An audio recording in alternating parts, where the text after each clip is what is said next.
Hello, everyone. Welcome to another webinar. This time it's one of my, favorite topics because it's one of my topics that I dig and dive deep into very, very often.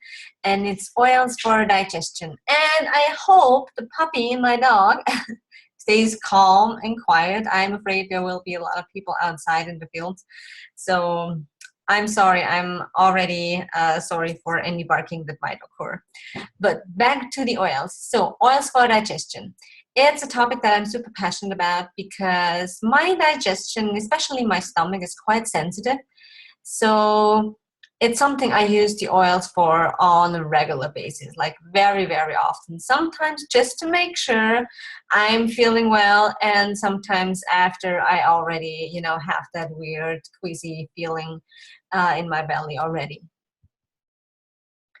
So why would you like to support your digestion? Or when would you like to do that?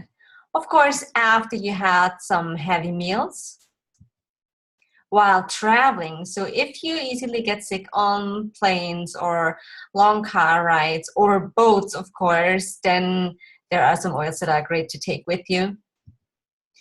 When you're feeling nervous, that's another one. Because as I said, my stomach is quite sensitive. So anytime, tension, emotional tension always shows up in my digestion. And actually, I think it shows up in a lot of people's digestion.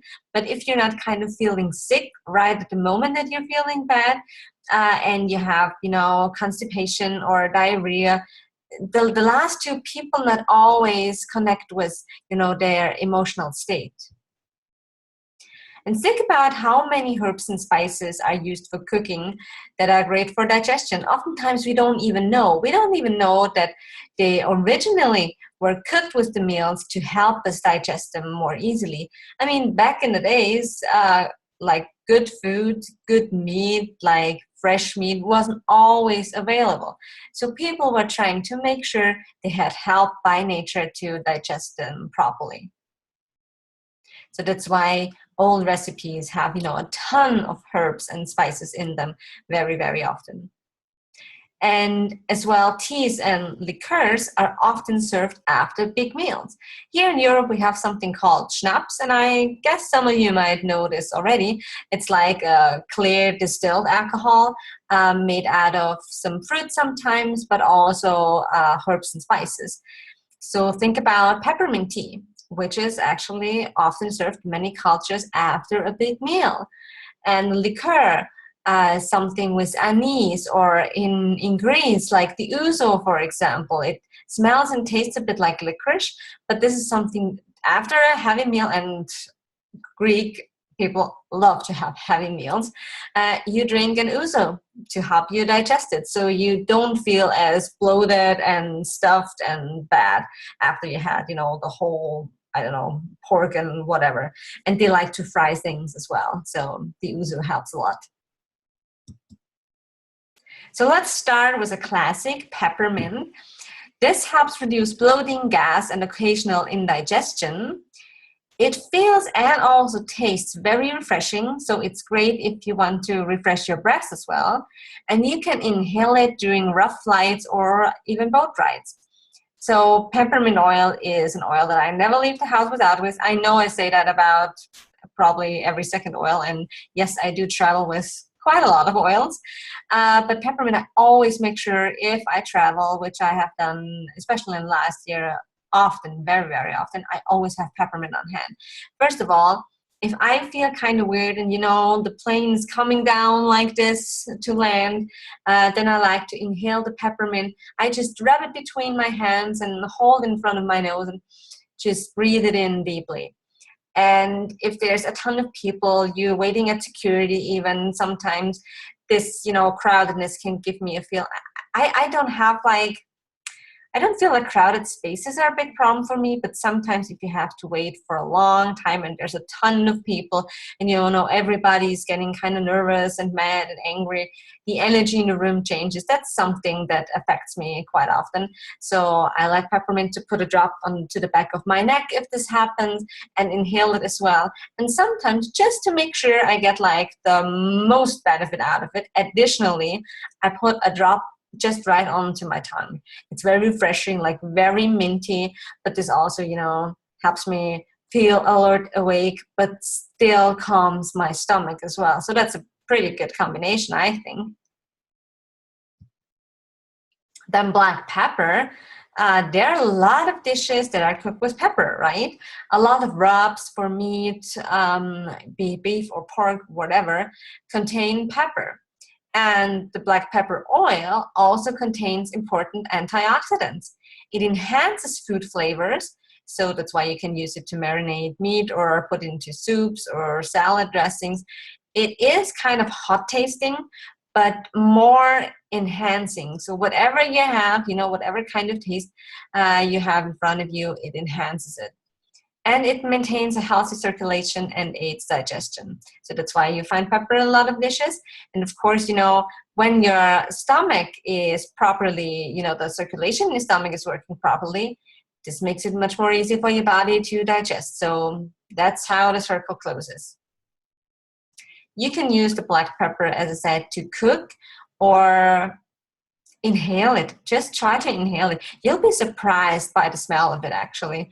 It's not stingy or anything. It's you can tell it's a warm or hot oil, but still it has something soft to it. That's how I feel about it. It's very, very interesting.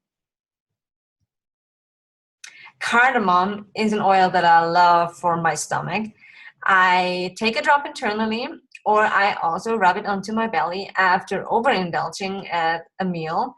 Or I like cardamom as well if my stomach feels kind of funky because I'm under tension. So cardamom is very calming as well. And it's, of course, a great spice for cooking and baking. And that's why it's part of chai tea, and it's added to coffee or sweet dishes in the TCM. So that's a traditional Chinese medicine. And especially if, coffee isn't always good for you, which in my case happens sometimes, if you put the cardamom powder into it, it helps you a little bit. And you can as well do this with the oil, but one drop is a little too much, or actually I think it's a lot too much for a cup of coffee. What you could do is, in this case, just put a toothpick into the oil, the opening of the bottle, and then just swirl through your coffee. Or do this with your chai tea. So there are many options you can use cardamom for in the cooking department, in the kitchen, or for your drinks. But I really like it when I feel like I'm tense and when I feel kind of cold inside. So that's probably the best way to explain it. Then I'd rather not use peppermint because it's so cooling.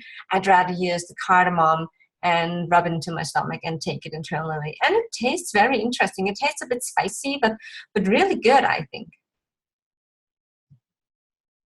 So then there are cilantro and coriander. And the reason why I put both of them on the same slide is because they come from the same plant. As you can read on the label, it's from the plant Coriandrum sativum. And the cilantro is made out of the leaves of the coriander or cilantro plant. And the coriander is made out of the seeds. So it's the same plant, but different parts, and the oils smell very differently, I think. For example, I don't like cilantro, but I don't mind coriander, actually. So both are very typical for Asian cuisine.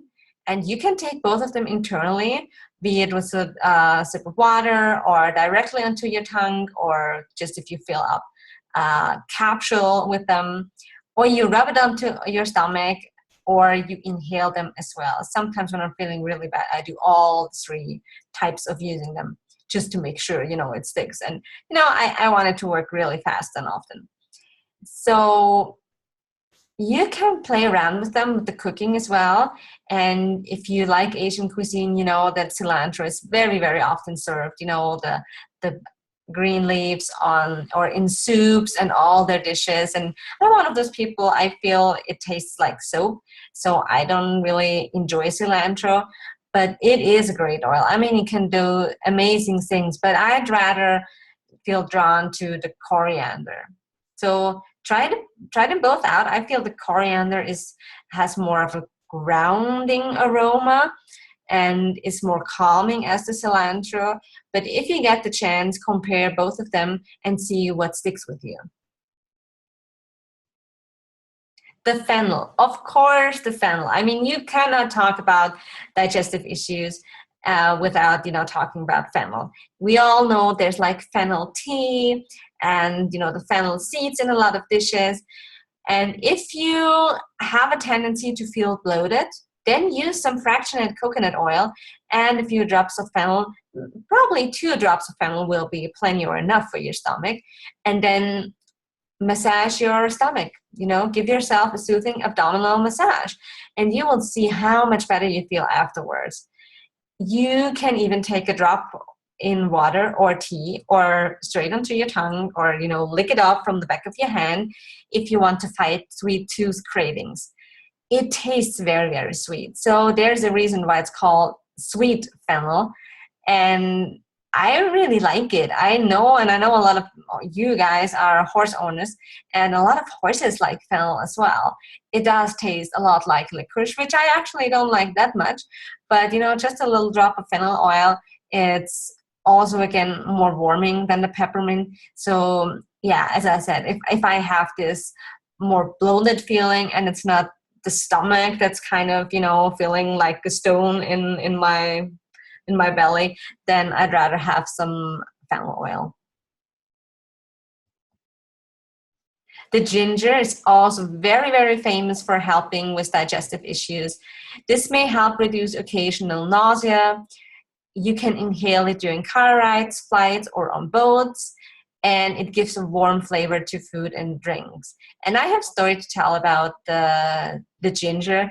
I was on a plane earlier this year, I think it was January, to Switzerland, and there was a woman right in front of me, in the seat in front of me, and she was going like this all the time. And the flight attendants came passing by and always said, "Are you very sick?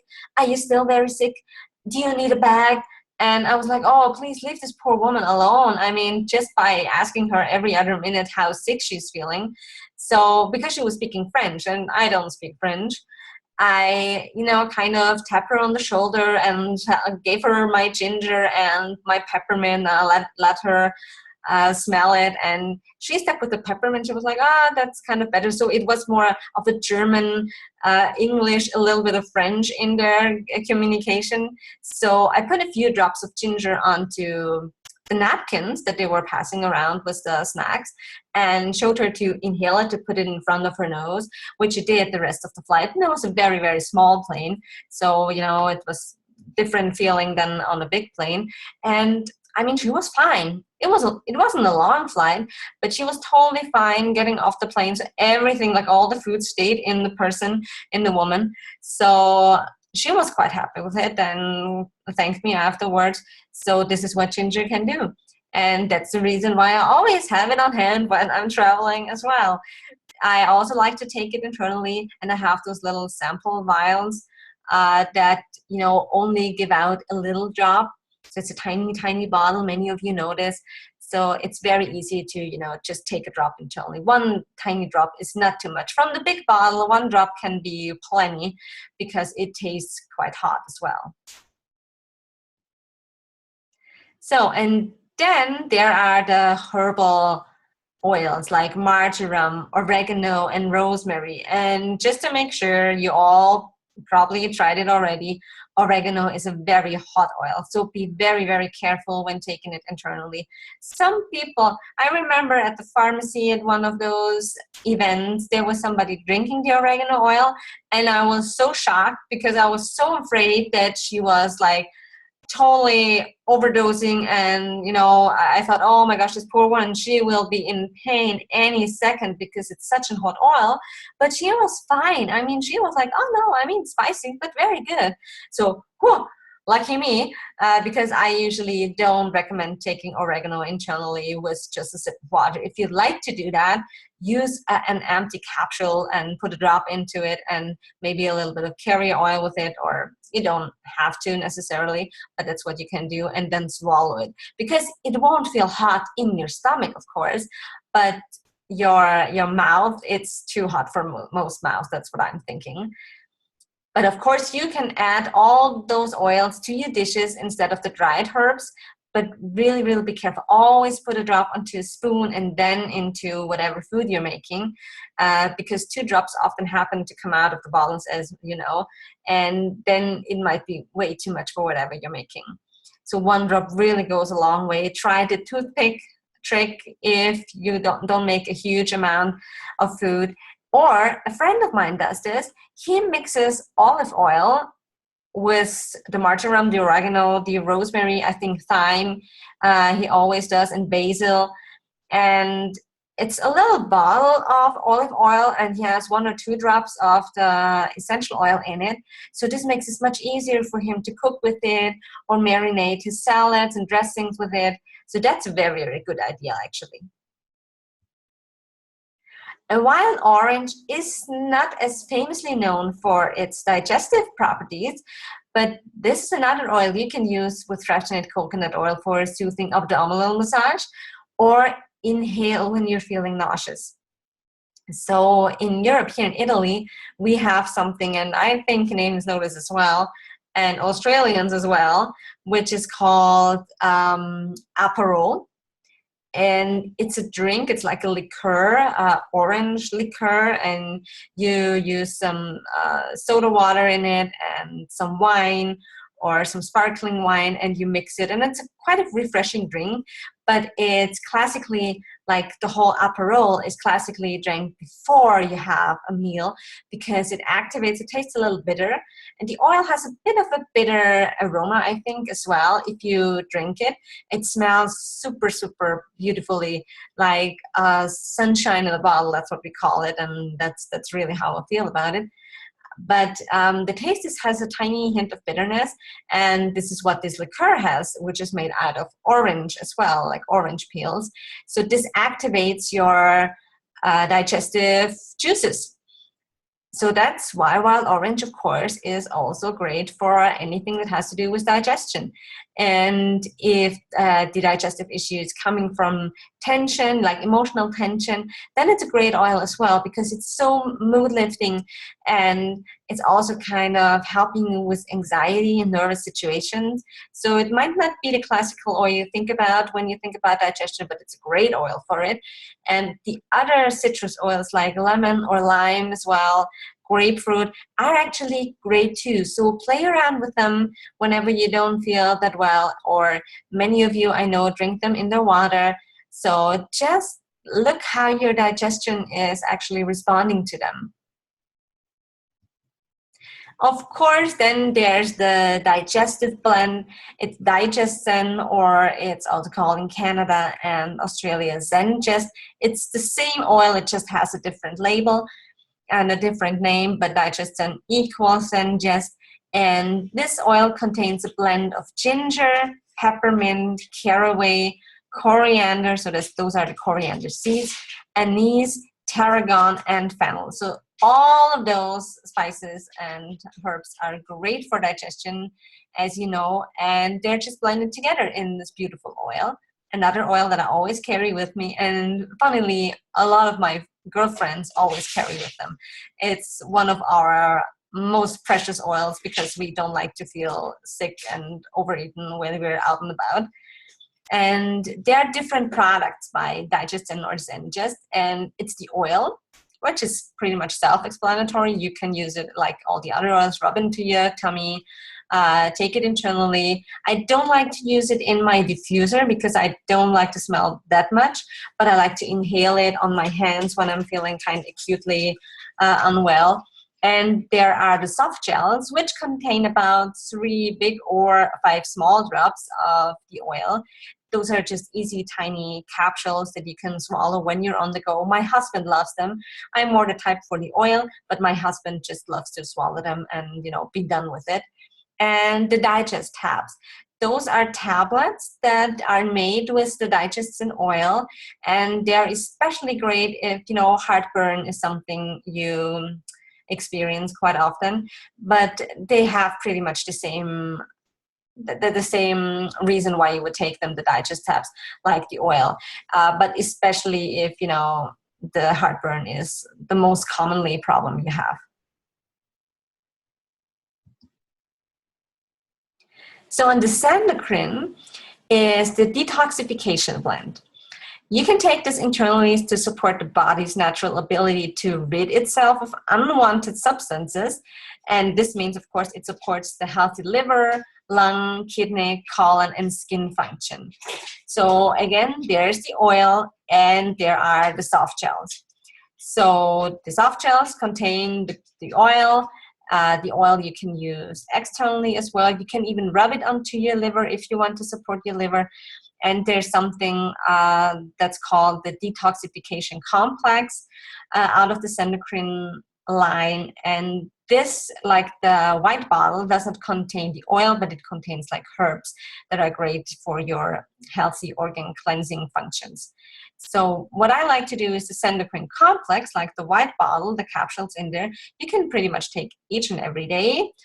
And the soft gels I would more use on, for a few weeks, maybe a couple of weeks, to go through a more intense phase maybe. But there are different approaches to this, but that's what I prefer.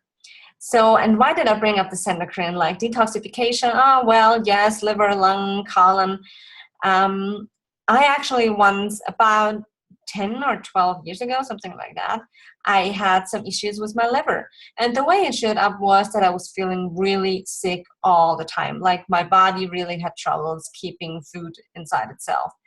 And I was working with a holistic doctor back then, and I was going through my craniosacral schooling actually at that time. So it was a very, very busy time of my life. And I had a job to pay for my school and just a bunch to learn. And I was out and about all the time. Like my stress levels were very, very high all the time. And I didn't even notice. But of course, my body noticed and my liver noticed. So my liver basically said, I'm not going to play along with this anymore. And it showed up with being super, super sick, like 24/7. So what I went through back then, I didn't have the oils, but if I would have had them, I would have surely used the Sandocrine complex. But back then I didn't have the oils yet. And my holistic doctor put me on a diet to clean out my liver and, did some acupuncture, and it worked beautifully. Like I was so much better after a few months. It took a while to get, really back on track because I had lost so much weight at the time. But this is why I totally, I absolutely wanted to bring in the Sandocrine products with the digestive issues as well. And with my dog as well, I noticed when she has, diarrhea every now and then, the Digestion might not be the oil that she needs. It usually is more the Sandocrine because she ate something that, didn't sit well with her. And that's how it shows up. It shows up in diarrhea with her. So if the classical, and speaking about my dog, look who came. It's like, I know she wants to go out, which we'll do in a second. But let me finish. The Sandocrine might be a great choice if some people don't respond well to, say, the Digestion or all the other oils. So that be it. And I know, I'm so sorry. So this is what working from home and doing webinars looks like in my house. Anyway, so I hope that was helpful to you. I hope you learned something new. I really want to bring in some oils that I know people don't very often think about or talk about when they think about digestive issues. So let me know if you have any questions, if anything comes up for you, and I'll see you in the next one, on the next webinar. So bye-bye.